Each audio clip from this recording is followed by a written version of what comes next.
pertama yang akan kita uji adalah kawat besi. Kawat besi kemudian kita capit dengan capitan buaya. Setelah itu, kita lihat dan kita amati. Ternyata kawat besi dapat menyalakan lampu, artinya bersifat konduktor.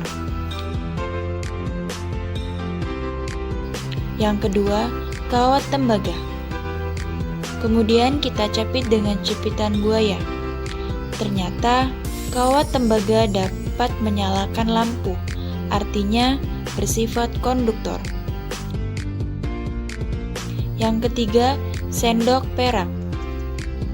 Setelah dicapit dengan capitan buaya, ternyata sendok perak dapat menyalakan lampu, artinya bersifat konduktor.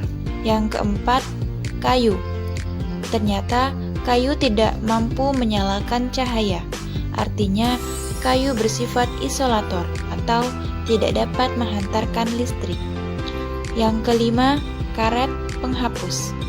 Karet penghapus setelah dicapit dengan capitan buaya, ternyata karet penghapus tidak dapat menyalakan cahaya, artinya bersifat isolator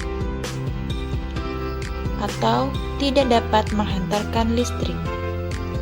Yang keenam, mata pensil.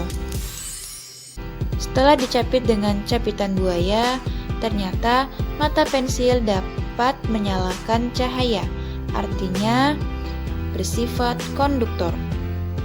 Yang ketujuh, ada kertas. Setelah dicapit dengan capitan buaya, ternyata kertas tidak mampu menyalakan cahaya, artinya kertas bersifat isolator atau tidak dapat menghantarkan listrik. Yang kedelapan ada tas plastik. Tas plastik setelah dicapit dengan capitan buaya, ternyata tidak mampu menyalakan cahaya, artinya tas plastik bersifat isolator atau tidak dapat menghantarkan listrik. Yang kesembilan ada air keran.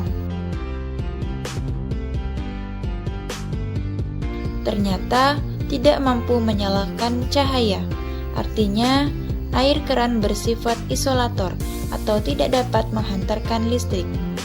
Yang ke-10 ada air garam.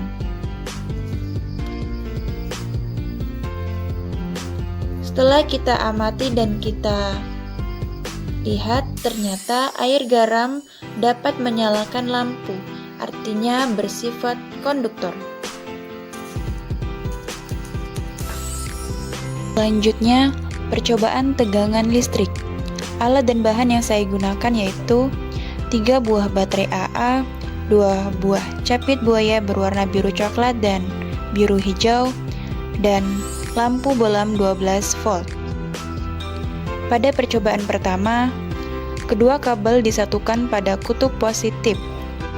Artinya, tidak ada tegangan listrik, sehingga pada rangkaian tersebut lampu tidak menyala. Percobaan kedua, kutub positif dan negatif disambungkan. Ternyata lampu dapat menyala dengan redup karena semua tegangan yang dihasilkan oleh AA yang hanya memiliki kapasitas baterai 1,5 volt, sedangkan lampu yang digunakan memiliki tegangan 12 volt. Hal ini berarti daya baterai kurang cukup menyalakan lampu dalam kondisi terang. Pada rangkaian ketiga, baterai ditambahkan 1 buah, kemudian disusun secara seri.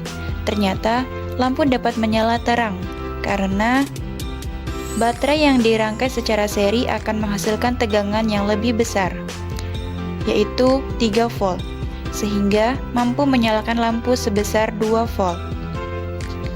Pada rangkaian keempat, ditambahkan lagi 1 baterai. Ternyata lampu menyala terang karena 3 baterai yang dirangkai secara seri akan menghasilkan tegangan yang lebih besar, menjadi 4,5 volt, sehingga lampu lebih terang dari yang 3 volt sebelumnya.